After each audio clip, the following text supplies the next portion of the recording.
हे hi everyone. Cut off को लेके market में बहुत डिबेट चल रही है कि कट ऑफ इतना जाएगा उतना जाएगा। लास्ट ईयर से पेपर टफ था तो कट ऑफ बहुत ज़्यादा डिप हो जाएगा। कुछ लोग ये भी कह रहे हैं कि उसी रेंज में रहेगा। ना मल्टीपल स्पेकुलेशन चलती रहती है कट ऑफ को लेके। And what I have seen ना कि जितनी भी कट ऑफ की बातें हो रही हैं, चाहे आप टेलीग्राम पे देखो या फिर यूट्यूब पे देखो, उनके पास सैम्पल साइज़ बहुत छोटा है and they are just throwing random numbers at you. ना कोई डेटा से बैक्ड है, ना कोई एनालिसिस से बैक्ड है।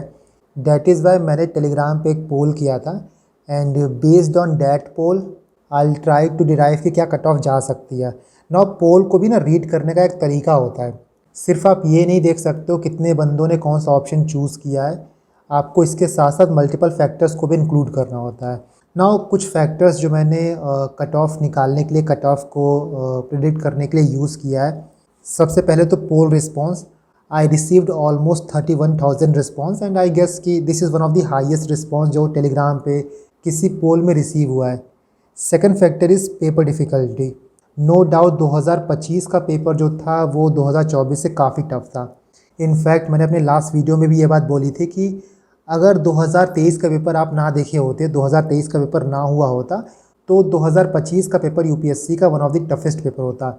बट चूंकि आपने 2023 का पैटर्न देखा है, बिल्कुल शॉकर था वो पैटर्न, बिल्कुल एब्जर्ड पेपर था आई वुड से। बट उसके बावजूद भी वहाँ कट ऑफ जो थी वो 75-76 थी। तो आपके पास ना एक शॉक एब्जॉर्बर आ चुका था, आपको ऑलरेडी आइडिया था कि किस टाइप के क्वेश्चन आ सकते थे।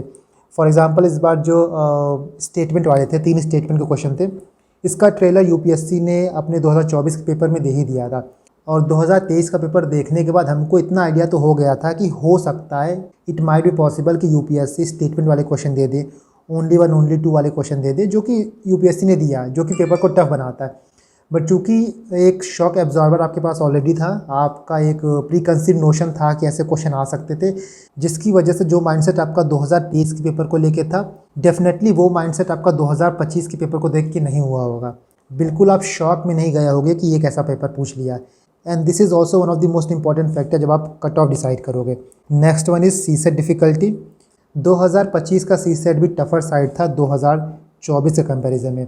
लास्ट ईयर भी आप मार्कशीट देखोगे तो बहुत से लोग ऐसे हैं जो जीएस को बहुत आराम से क्वालिफाई कर रहे थे, लेकिन वहीं सी सेट उनका फंसा दिया था। और सी सेट बहुत इंपॉर्टेंट फैक्टर हो जाता है। इनफैक्ट यूपीएससी का ये एक हिडन वेपन है टू एलिमिनेट द कंपटीशन। और सच बोलूँ तो सी सेट की डिफ़िकल्टी या फिर सी सेट में जितने लोग एलिमिनेट होते हैं अब हिडन भी नहीं रहा। जीएस के साथ साथ सी सेट भी बहुत इंपॉर्टेंट रोल प्ले करता है कट ऑफ डिसाइड करने में। सी सेट अब सिर्फ क्वालिफाइंग पेपर का रोल प्ले नहीं करता है। नेक्स्ट वन इज़, मैंने पिछले 2-3 दिनों में ना काफ़ी लोगों से बात की है। मैंने काफ़ी लोगों का 1-to-1 लिया था जिन्होंने लास्ट ईयर इंटरव्यू दिया है, मैंने उनसे बात की है। काफ़ी लोग ऐसे हैं जो प्रीलिम्स को हर बार क्वालिफाई करते हैं, मेरी उनसे बात हुई है। 100+, 120+ वालों से भी मेरी बात हुई है। उनका मैंने व्यू जानने की कोशिश की है कि पेपर की डिफ़िकल्टी कैसी थी, एंड मोर स्पेसिफिकली जो सिर्फ एग्ज़ाम दे के आए हैं। मेरा क्राइटेरिया बेसिकली यही था कि उन्हीं से बात करना है जो एग्ज़ाम दे के आए हैं, जो पेपर दे के आए हैं, उनको क्या लगा कि पेपर कैसा था। बिकॉज़ घर पे आप बैठ के देखते हो तो पेपर की डिफ़िकल्टी ऑलरेडी 10 से 20% कम हो जाती है। वो आप काउंट नहीं कर सकते हो कि मुझे घर बैठ के पेपर कैसा लगा। एग्ज़ाम हॉल में पेपर की डिफ़िकल्टी के अलावा भी मल्टीपल फैक्टर्स होते हैं जो रोल प्ले करते हैं कि आप कितना स्कोर कर रहे हो और कट ऑफ कितना जाएगा। तो काफ़ी लोगों से बात भी हुई है, उनका भी ओपिनियन मिला है कि पेपर कैसा था और कट ऑफ किस रेंज में था, आपने कितना अटैम्प्ट किया और पहले कितना आप अटैम्प्ट करते थे। Next one is self reporting bias. ना देखो, जब भी हम पोल करते हैं ना, तो पोल में नॉर्मली क्या होता है कि मान लो आपको रेंज दिया गया है कि आपका मार्क्स 78 से 80 आ रहा है कि 82 से 84 आ रहा है। यहाँ पे जब भी कोई भी ऑप्शन आप चूज़ करते हो, बहुत से लोग ऐसे भी होते हैं जो अपने मार्क्स को थोड़ा सा इन्फ्लेट करके देखते हैं। मान लो किसी की से मेरा कुछ गलत आ रहा है बट दूसरा की मेरा सही बता रहा है, तो कुछ लोग ऐसे होते हैं कि इसको फैक्टर इन करने के जगह पे जहाँ से उनका सही हो रहा है उस की को सही मान के वो चेक करते हैं। तो सेल्फ रिपोर्टिंग बायस भी होता है, ऑप्टिमिज्म बायस को हम कहते हैं। नेक्स्ट वन इज़ यूपीएससी की वर्सेस कोचिंग की वेरिएशन। आप लास्ट ईयर का एग्जांपल देख लो, 3 क्वेश्चन ऐसे थे जो यूपीएससी ने ड्रॉप कर दिए, और इसके बाद बजट का जो एक क्वेश्चन था उसको यूपीएससी ने गलत ही दिया है। It is a known fact कि वो गलत ही है। एक हाइड्रोजेल वाला भी क्वेश्चन था, उसको भी यूपीएससी ने गलत दिया है, बट चलो उसको हम मान लेते हैं कि वो साइंस एंड टेक का था, कहाँ पे उसका यूज़ है कहाँ पे यूज़ नहीं है, एक आप इसको ग्रे एरिया में रख सकते हो। बट जो बजट वाला क्वेश्चन था वो तो क्लियर कट यूपीएससी ने गलत दिया है। सो ये फैक्टर भी बहुत इंपॉर्टेंट है, बिकॉज जब हम पोल करते हैं तो उस पोल का बेसिस रहता है कोचिंग के आंसर की। अगर आपने मेरे आंसर की से मिलाया होगा तो मेरा आंसर की, तो यूपीएससी के आंसर की में और जो कोचिंग के आंसर कीज़ होते हैं, जो बाहर के आंसर की होते हैं, वहाँ पे वेरिएशन आता है। तो उसको भी फैक्टर इन करना होता है जब भी हम मार्क्स को कैलकुलेट करते हैं, जब भी हम कट ऑफ कैलकुलेट करते हैं। Now these are some of the factors जिसके बेसिस से मैंने कट ऑफ एनालाइज करने की कोशिश की है। अब आप ये देखो, मैंने पोल किया था, ऑलमोस्ट 31,000 लोगों ने पोल किया है और यहाँ पे 27% लोग ऐसे हैं जिन्होंने पोल चेक किया है। अच्छा, मैं चाहूँ तो आपको डायरेक्टली बता सकता हूँ कि कट ऑफ इतनी जाएगी, कट ऑफ इतनी नहीं जाएगी। और अगर आपको डायरेक्टली ये जानना भी है कि कट ऑफ कितनी जाएगी तो वीडियो के लास्ट में जाके देख भी सकते हो। But since you are all preparing for UPSC, I don't want to insult your intelligence, I don't want to insult your intellect, because I don't expect you to accept whatever anyone say without a question. Cut off कैसे निकली है, कोई भी cut off अगर मैं predict कर रहा हूँ तो उसके पीछे क्या लॉजिक है, क्या राशनल है, आपको जानने का ये राइट है। एंड मेरी भी रिस्पॉन्सिबिलिटी बनती है कि मैं आपको समझाऊं कि किसी भी पर्टिकुलर नंबर पे अगर मैं अराइव कर रहा हूँ तो क्यों कर रहा हूँ। अदरवाइज़ रैंडम नंबर, जैसे मैंने बोला ना कि आपको सब बता रहे हैं कि ये हो सकता है, वो हो सकता है, बट ये नंबर क्यों हो सकता है ये इंपॉर्टेंट है। तो किसी डेटा को पढ़ने का सबसे पहला स्टेप यही होता है कि we have to filter the noise. तो जो यहाँ पोल चेक है ना, ये नॉइज़ है। ऑलमोस्ट 27% लोगों ने पोल चेक किया है। डैट मीन्स कि जो हमारा सैम्पल साइज़ है वो अप्रॉक्सीमेटली 23,000 है। 23 के सीरियस कैंडिडेट ने यहाँ पे मार्क किया है। अब सीरियस में भी जो मैंने यहाँ पे बताया ना कि सेल्फ रिपोर्टिंग बायस होता है और कुछ लोग कोई ऑप्शन टिक कर देते हैं, कुछ लोग को लगता है कि मेरा मार्क्स इतना आया, तो वो बायस को भी यहाँ पे इंक्लूड करना होता है जब भी हम मार्क्स कैलकुलेट करते हैं, जब भी हम कट ऑफ कैलकुलेट करते हैं। नाउ इस पोल में आप देखोगे सबसे पहली चीज़ ये है, ये देखो 12% लोग जो हैं वो अबव 94 स्कोर कर रहे हैं। सो पहला डाउट हमको यही आता है कि क्या 94 कट ऑफ हो सकती है, बिकॉज मैक्सिमम लोग इसी रेंज में लाई कर रहे हैं। बट ऐसा नहीं होता, because high score is not equal to reality. क्योंकि जब भी हम किसी डेटा सेट का डिस्ट्रीब्यूशन एनालाइज करते हैं तो जो आउटलाइनर होता है उनको लेके नहीं चलते हैं, ऊपर के 12% कट ऑफ डिसाइड नहीं करते हैं। ये लोग तो सेफ़ हैं बट ये कट ऑफ डिसाइड नहीं करेंगे। कट ऑफ डिसाइड करने के लिए आपको ये देखना होता है कि जो आपका डेटा सेट है उसका प्लेट्यू कहाँ पे आ रहा है, ठीक है।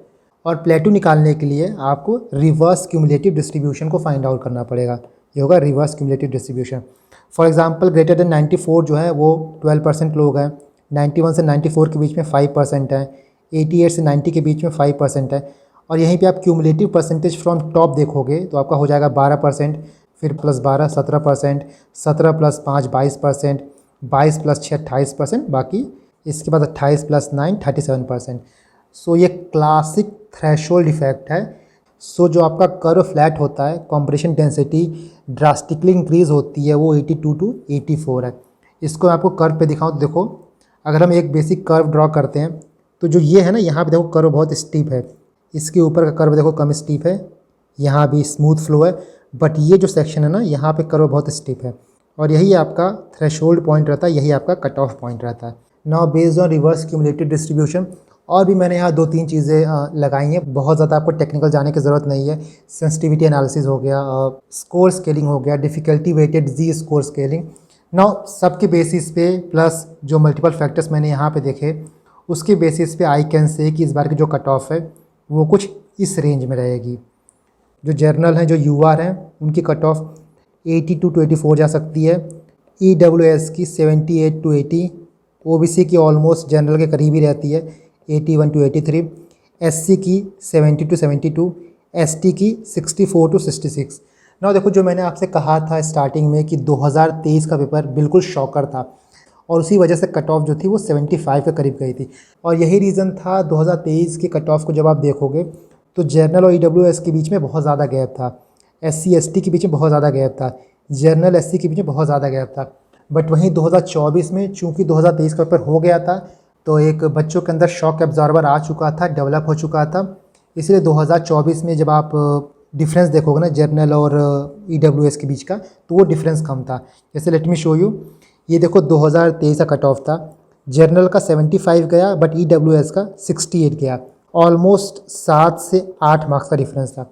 बट वहीं 2024 में देखो जर्नल का 87 गया बट EWS का 85 गया, सिर्फ 2 मार्क्स का डिफरेंस रहा।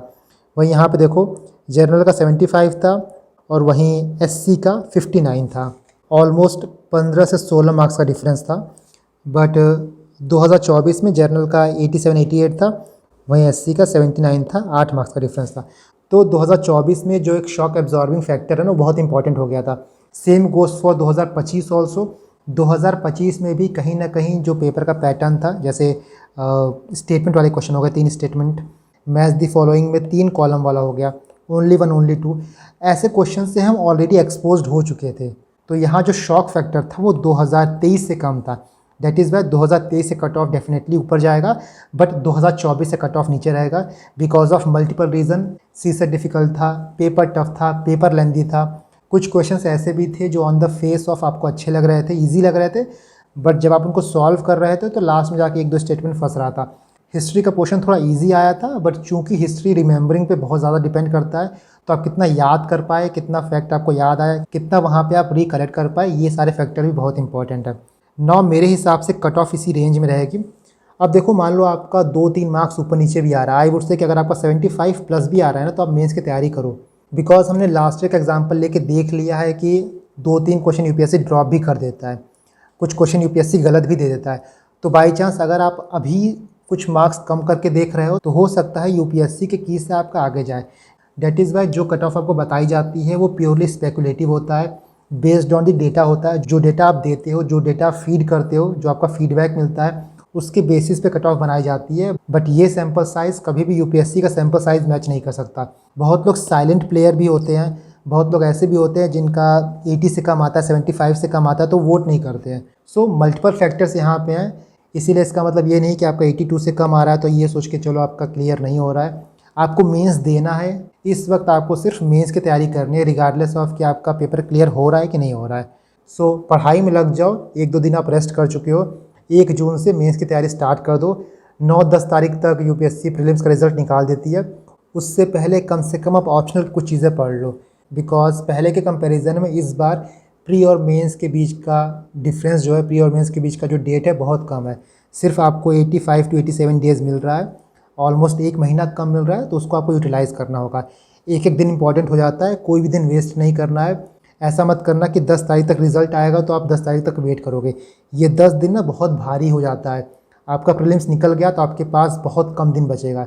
That is why without a doubt mains की तैयारी आप स्टार्ट कर दो। कट ऑफ का जो गेम होता है उसका आप यहीं पे फुल स्टॉप लगा दो, कहीं और कुछ भी देखने की ज़रूरत नहीं है। This should be the last video you watch on cut off. इसके बाद कहीं भी कुछ भी कट ऑफ का डिस्कशन मत करना। ओके, चलो, ऑल द बेस्ट।